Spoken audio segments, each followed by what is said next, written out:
Hand sanitizer. Hand sanitizer এই শব্দটো আমি যদি আগতে ইমানকৈ শুনা নাছিলোঁ, কিন্তু যেতিয়াৰ পৰা কৰোনাৰ আতংক আৰম্ভ হৈছে তেতিয়াৰ পৰা আমাৰ সকলোৰে মুখত এই শব্দটো আমি শুনিবলৈ পাওঁ। আজি যদি এজন সৰু বাচ্চাকো যদি হেণ্ড স্যানিটাইজাৰৰ ওপৰত যদি সোধোঁ, তেতিয়াহ'লে হয়তো তেওঁলোকেও ক'ব পাৰিব যে হেণ্ড স্যানিটাইজাৰ কি হয় আৰু ইয়াক কেনেকৈ ব্যৱহাৰ কৰিব লাগে। চ' আজিৰ এই ভিডিঅ'টোত তাক লৈ আলোচনা কৰিম যে কেনেকৈ এটা হেণ্ড স্যানিটাইজাৰে আমাৰ হাতখন জাৰ্মছৰ পৰা প্ৰটেক্ট কৰে। তাক এই ভিডিঅ'টোত লাইভ ডেমো আপোনালোকক দেখুৱাম। তো আপোনালোকে ভিডিঅ'টো শেষৰলৈকে চাই থাকক। তো নমস্কাৰ বন্ধুসকল, মোৰ নাম হৈছে জাহিৰ আহমেদ। আছামিজ পাঠশালা ইউটিউব চেনেললৈ আপোনালোকক স্বাগতম জনাইছোঁ। তো আহক ভিডিঅ'টো আৰম্ভ কৰোঁ।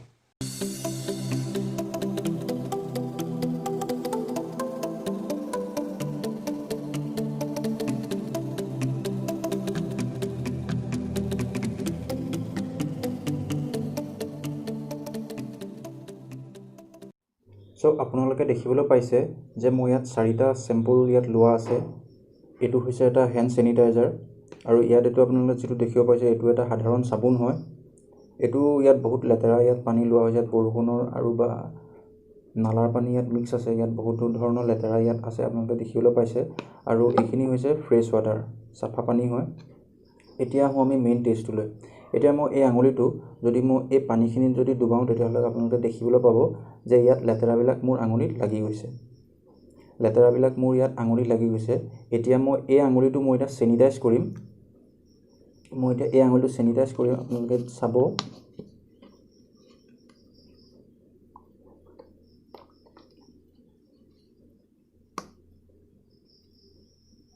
এতিয়া মই আঙুলিটো মই চেনিটাইজ কৰিলোঁ। এতিয়া চেনিটাইজ কৰাৰ পাছত এই আঙুলিটো মই এতিয়া যদি ইয়াত আকৌ যদি মই দিওঁ,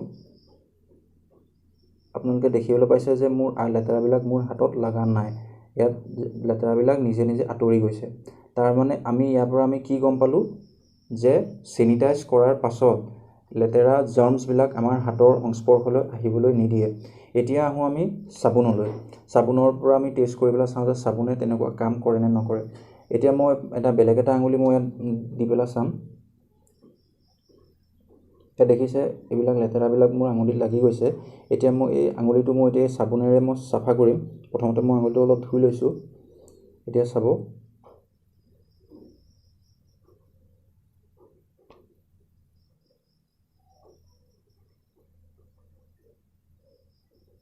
আৰু এনেকৈ চেমটো ধুই পেলাই চাবোন লৈ আমি পানীত অলপ ধুই দিওঁ। ধুই পেলাই এতিয়া যদি আমি যদি এইটো আকৌ দিওঁ, আপোনালোকে দেখিবলৈ পাইছে যে হাতৰ সংস্পৰ্শলৈ অহা নাই। আৰু এনেকৈয়ে চেনিটাইজাৰ আৰু চাবোনে আমাক জাৰ্মছৰ পৰা আমাৰ হাতখন প্ৰটেক্ট কৰে। চ' আপোনালোকে দেখিলে যে কেনেকৈ এটা হেণ্ড চেনিটাইজাৰ নাইবা এটা চাবোনে আমাৰ হাতখন জাৰ্মছ ফ্ৰী কৰি ৰাখে। ইয়াত যিটো মই চাবোনৰ উদাহৰণটো দেখুৱালোঁ, চাবোনৰ ডেমোটো এইটো কাৰণে আপোনালোকক দেখুৱালোঁ যে কিছুমান ব্যক্তি এনেকুৱা আছে যে এটা হেণ্ড চেনিটাইজাৰ কিনাৰো সক্ষম নহয়, যিহেতু এটা হেণ্ড চেনিটাইজাৰৰ দাম যথেষ্ট বেছি। চ' যিসকল ব্যক্তিৰ লগত চেনিটাইজাৰ নাই বা কিনিব নোৱাৰে, তেখেতসকলে চাবোন ইউজ কৰিব। আপুনি যদি আপোনাৰ হাতখন 20 পৰা 30 ছেকেণ্ডলৈ চাবোন দি পেলাই যদি ভালকৈ যদি ধুৱে, তেতিয়াহ'লে আপোনাৰ হাতখনো জাৰ্মছ ফ্ৰী হৈ থাকিব। এইটো নহয় যে ডেটল, চেভলন বা লাইফবয় এইবিলাক চাবোন দিহে হাতখন চাফা হ'ব। এইটো নহয়, আপোনাৰ লগত যি চাবোন আছে সেই চাবোন দি আপুনি ইউজ কৰিব পাৰিব, আপোনাৰ হাতখন জাৰ্মছ ফ্ৰী হৈ থাকিব। চ' আশা কৰিছোঁ আপোনালোকে ভিডিঅ'টো চাই ভাল পালে। যদি ভিডিঅ'টো চাই ভাল পালে তেন্তে ভিডিঅ'টো লাইক কৰিব, শ্বেয়াৰ কৰিব আৰু কমেণ্ট কৰিবলৈ নাপাহৰিব।